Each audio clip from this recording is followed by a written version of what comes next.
ஆமாம், தோசை ரொம்ப இதாக இருக்குது. வர வர மாவு சரியில்லையா, சுட்ட பதம் சரியில்லையான்னு தெரியல. ஆனால் சுட்ட பதம் கரெக்டு தான், மாவு தான் சரியில்லை. ஏன்னா கருவி போடுது நைஸாக போட்டோம்னாக்கா. இந்த பக்கம் எப்படி வந்துருக்கு பாருங்கள், இந்த பக்கம் பாருங்க அப்படின்னு. இதெல்லாம் சாப்பிட வேண்டியா இருக்குது. தலை விதி விதியேன்னு சாப்பிடணும். என்ன பண்ணுறது?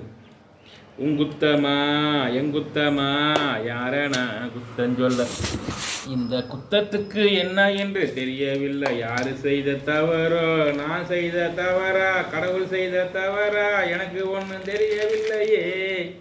எவ்வளோ சத்தியம் பார்த்தீங்களா? 10 ரூபாய்க்கு மன நிறைவாக இருக்குது. அவர் பொண்டாட்டி புள்ள குடும்பம், அப்பா அம்மா, தாய் தாப்பா, முப்பாட்டா எல்லாருமே இறந்தவங்க எல்லாருமே நல்ல மோட்சம் அடைஞ்சு நல்லா இருக்கணும். வாழ்கிறவங்களும் தீர்க்காசாக நல்லா இருக்கணும். ஏன்னா நம்ம வயிறு குளிருது, மனசு குளிருது, திருப்தியாக கொடுக்குறாங்க. அதனால அவங்க நல்லா இருக்கணும்.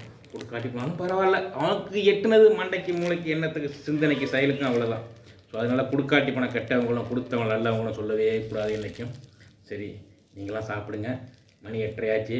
ஓனர் 10 நிமிஷத்தில் ஃபோனை போட்டுருவார். ஃபோன் போட முடியாது, வரணும். 8:50 அங்கே இருக்கணும்.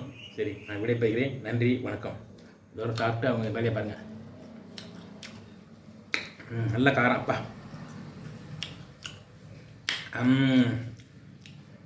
நீங்கள் உங்கள் அனுபவம் எப்படி இருந்துச்சுன்னு கமெண்ட் பண்ணுங்கள். அப்புறம் மறந்துடாதீங்க, பிச்சைக்காரன் -7 அப்படிங்கிற யூடியூப் சேனலில் போய் ஃபுல் வீடியோ வரும், பாருங்கள். பாய்.